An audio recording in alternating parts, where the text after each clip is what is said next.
Federal employment regulations, laws for teachers and staff in educational institutions. Teachers and staff have employment rights. These rights depend on state and federal constitutional provisions, statutes, and regulations. Educational institutions must obey applicable federal employment laws. Those employers have to know specific requirements within those laws and other rules. Of course, many schools obey collective bargaining agreements and appropriate state statutes. Federal employment regulations check the local regulatory restrictions. Our article will guide you through the laws for the teachers and staff's rights in education.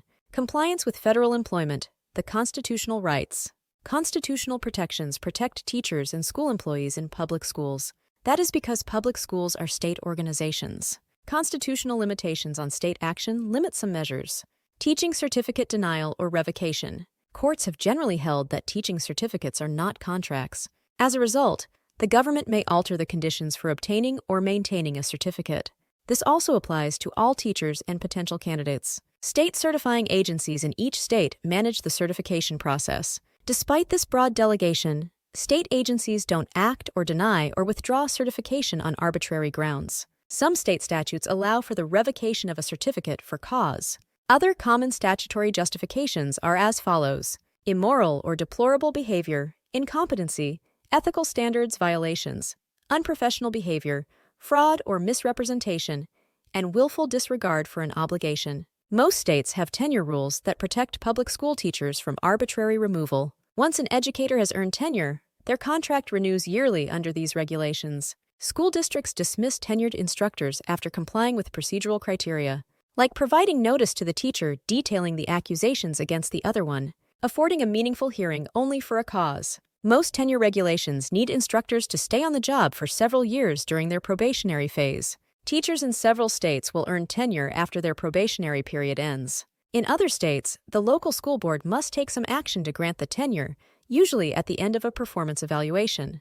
Tenure protects instructors from demotion, wage reductions, and other disciplinary measures. Yet, tenure does not guarantee a teacher a specific job, such as coaching, nor does it give indefinite employment. The school district's discretion may remove a probationary teacher before achieving tenure, if they are subject to contractual and constitutional constraints. Laws apart from those governing tenure may also apply to the decision of whether a teacher's discharge is unjust. The tenure process in private schools is not governed by state law, but a contract between a remote school district and a teacher may give tenure rights, albeit enforcement of these rights is tied to contract rights rather than state tenure statute rights. To fire a tenured teacher, a school must show cause. Free speech for teachers and staff. Being a public employee does not mean losing one's right to free expression. Free speech is divided into several categories, each with its rules. These include academic freedom, creative expression, association rights, such as those granted by a union, and political speech.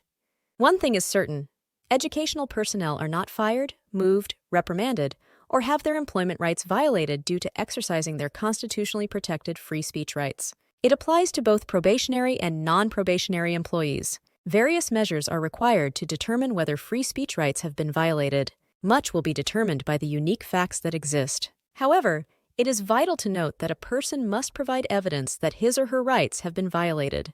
Belief alone is insufficient. Contracts. Contract law governs contracts between educators and school districts. This law encompasses the ideas of offer, acceptance, mutual assent, and consideration.